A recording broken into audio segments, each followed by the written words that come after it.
संगमेश्वर तालुक्यातील कुचांबे गावातील डोंगर खचलाय। सतत कोसळणाऱ्या पावसामुळे संगमेश्वर तालुक्यात भूस्खलन होत आहे। गड नदी प्रकल्पात पुनर्वसन झालेल्या नागरिकांसमोरचा धोका वाढलाय। याचा आढावा घेतला आमच्या प्रतिनिधींनी। आपण याच ठिकाणी सध्या आहोत। तुम्ही बघू शकता की कशा पद्धतीने या डोंगराला भेगा गेलेल्या आहेत।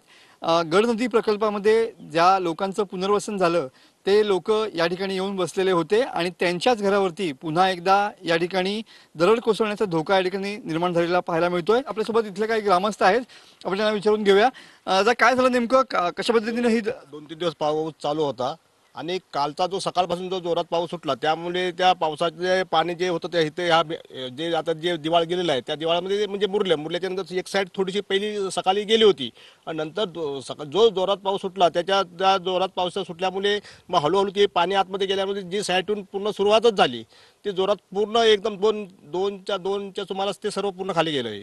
बरोबर, किती घरांना धोका आहे इथल्या 5 ते 6 घरांना धोका आहे। कॅमेरामन समित गजनेसह मी मनोज लेले, TV9 मराठी, कुचांबे, संगमेश्वर, रत्नागिरी।